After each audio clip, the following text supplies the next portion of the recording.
History has a specific relationship with the accounts it cannot yet explain. They are called legend. They are called folklore. They are called the products of pre-scientific observation.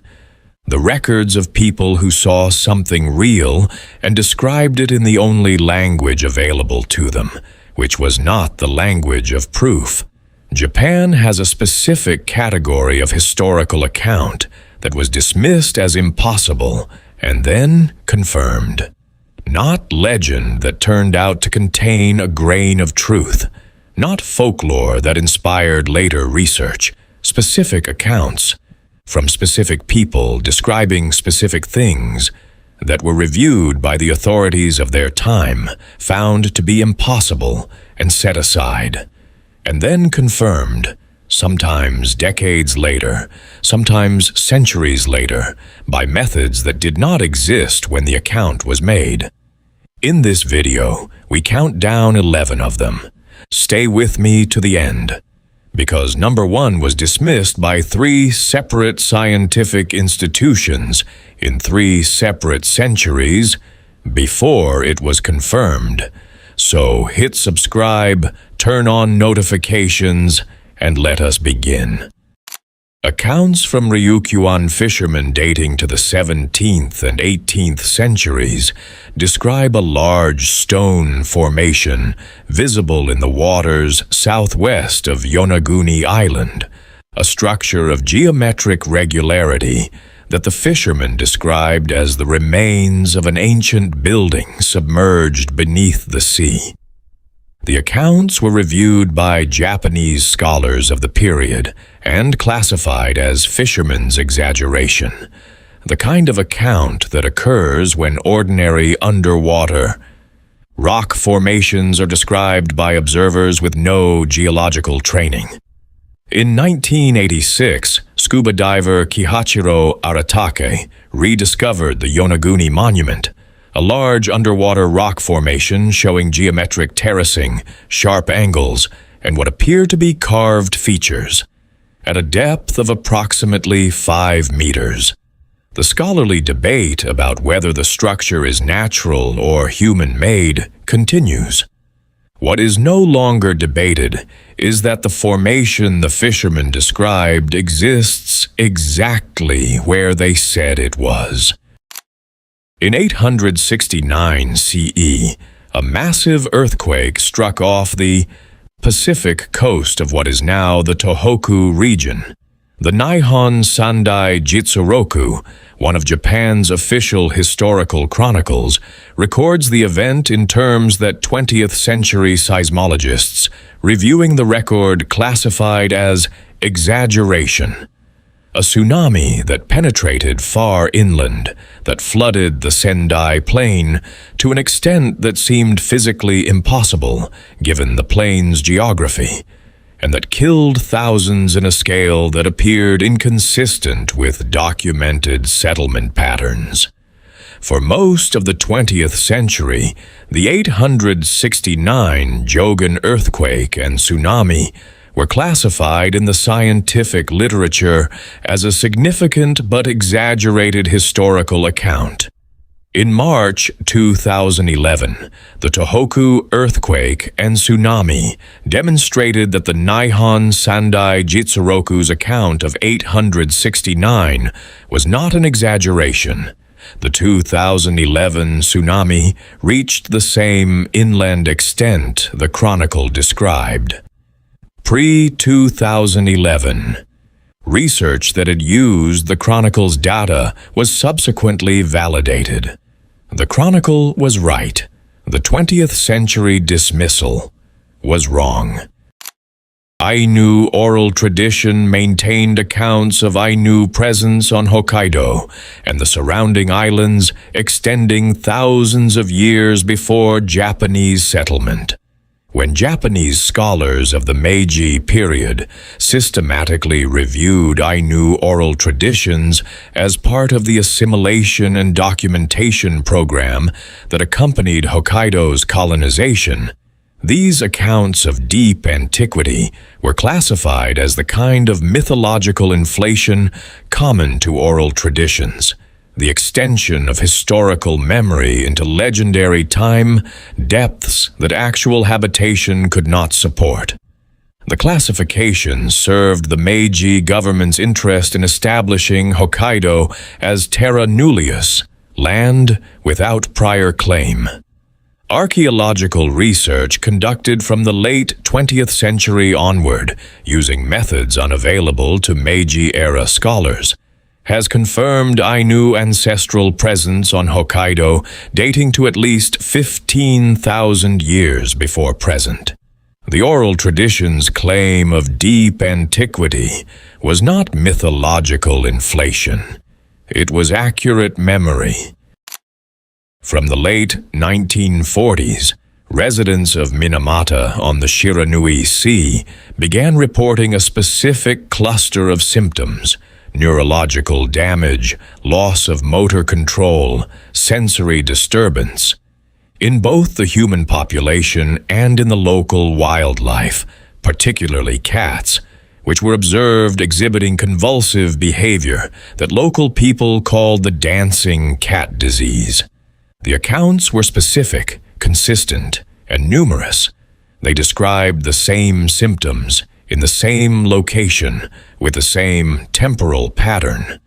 The Chiso Corporation, whose chemical plant was discharging methylmercury into Minamata Bay, and the Japanese government bodies responsible for investigating the accounts, classified the early reports as the product of community anxiety, of pre-scientific observation, of the natural tendency of people without medical training to attribute illness to environmental causes, when no such cause had been established. The methylmercury contamination was confirmed in 1956. The early accounts had been accurate from the first report. In the days before the Great Kanto earthquake of September 1st, 1923, residents of Tokyo and the surrounding region reported unusual animal behavior: catfish moving erratically in waterways, dogs refusing to enter buildings, birds abandoning their usual roosting patterns. The accounts were collected by journalists and folklorists in the aftermath of the earthquake as part of the effort to understand whether warning had been possible. Scientific consensus at the time, and for much of the following century, classified the animal behavior accounts as retrospective pattern finding, the human tendency to identify precursors after a disaster that were not meaningfully different from ordinary animal behavior.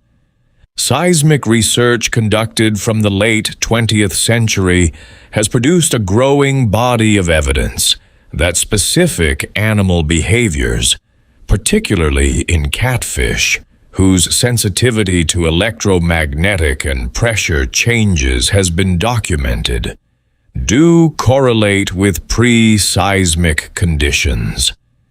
The 1923 accounts describe the right animals behaving in the right ways for the right reasons. Japanese coastal and inland communities in the 16th and 17th centuries maintained oral and written accounts of submarine volcanic activity, eruptions and thermal events occurring beneath the sea surface in specific coastal locations. The accounts described visible effects at the surface: discolored water, unusual heat, gas emissions, fish kills in specific areas. The accounts were geographically specific and temporally consistent. When Western geological science reached Japan in the Meiji period, the accounts were reviewed and largely dismissed. The scientific framework of the period could not account for the scale of submarine volcanic activity the accounts implied. The extent of Japan's submarine volcanic network that the accounts collectively described exceeded what the available geological models predicted was possible. Japan's submarine volcanic survey, updated significantly through the 20th century, has confirmed that Japan sits above one of the most active submarine volcanic networks on Earth. The 16th and 17th century accounts described its extent accurately. The Meiji-era models that dismissed them were wrong. Ryukyuan chronicles and oral traditions from the 14th and 15th centuries described a trade network that extended from Japan through China, Korea, and Southeast Asia. A maritime commerce system whose scale and geographic reach, when reviewed by Japanese scholars of the Meiji and Taisho periods, was classified as the kind of retrospective glorification that small kingdoms apply to their histories. The accounts described trade routes, diplomatic relationships, and commercial volumes that seemed inconsistent with the Ryukyu kingdom's size and resources. Archaeological and documentary research conducted across the second half of the 20th century has confirmed the Ryukyuan trade network's geographic extent. Chinese, Korean, and Southeast Asian records corroborate the Ryukyuan accounts. Artifacts of Ryukyuan origin have been found across the documented network. The scale the chronicles described was not glorification. The Ryukyu kingdom was, for a period, one of the most significant maritime trading powers in East Asia. The chronicles said so. The dismissal said they were exaggerating. Japanese historical accounts from the Kofun period, 250 to 538 CE, and its oral predecessors described the use of horses in Japan before the period when horses were officially introduced from the Korean peninsula. When scholars of the Meiji and early 20th century reviewed these accounts as part of systematic historical documentation, the references to pre-introduction horse use were classified as anachronistic insertion, the kind of historical error that occurs when later periods' technologies are attributed to earlier ones in the transmission of oral accounts. Archaeological excavations conducted from the mid-20th century onward have found horse bones in Japanese contexts that predate the official introduction narrative. The physical evidence confirms horse presence in Japan before the dates the Meiji-era scholarship considered the earliest possible. The accounts were not anachronistic insertions. They described horses that were actually there.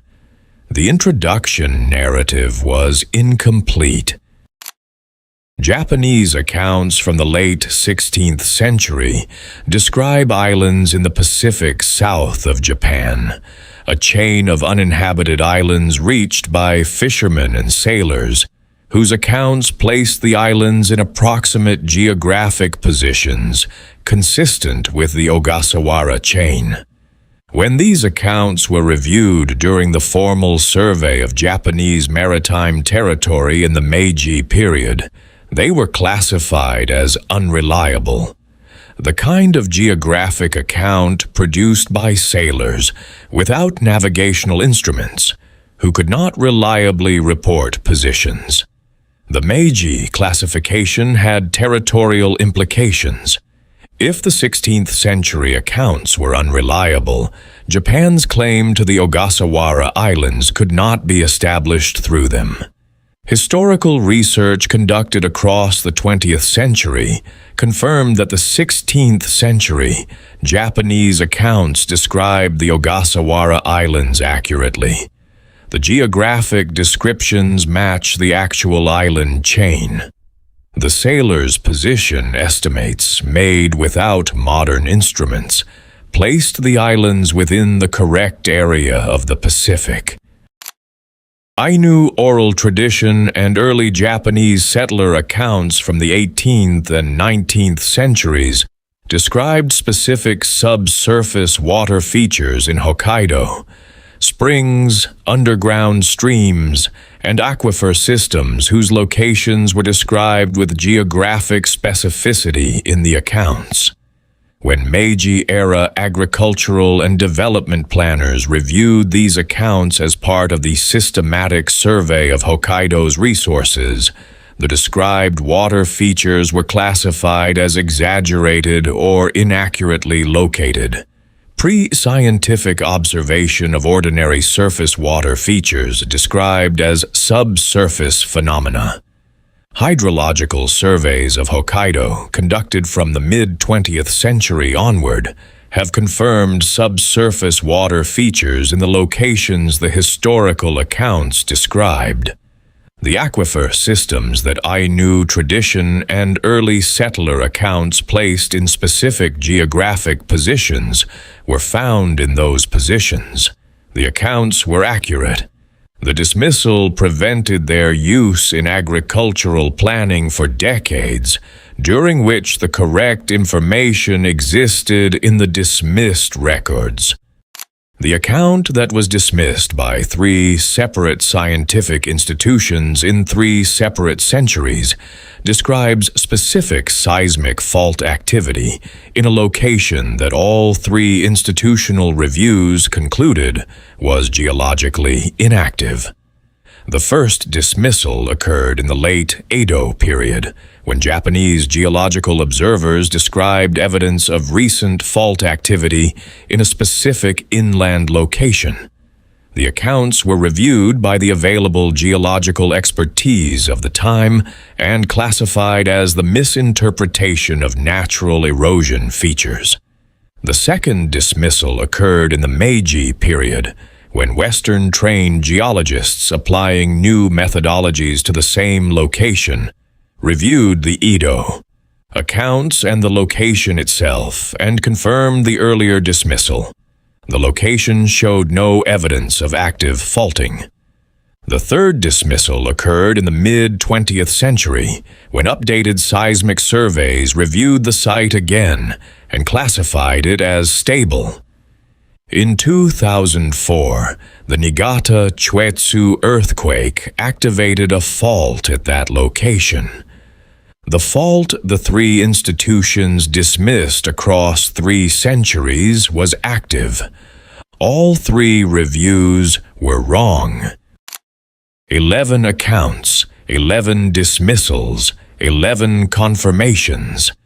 The fisherman who described the Yonaguni formation, the chronicle that recorded the 869 tsunami's inland reach, the Ainu oral tradition that remembered 15,000 years of presence, the Minamata residents who described methylmercury symptoms before methylmercury was the explanation, the Tokyo residents who noted the catfish before the earthquake, the coastal communities who described the submarine volcanic network, the Ryukyuan chroniclers who recorded the trade network's extent, the Kofun period accounts of horses that were not yet officially present, the 16th century sailors who located the Ogasawara Islands without instruments, the Ainu and settler accounts of Hokkaido's subsurface water, the Edo observers who described the active fault. They were all dismissed. They were all confirmed. The question the pattern raises is not about these 11 accounts. It is about the accounts that are currently dismissed as impossible, and which of them will be the next confirmation.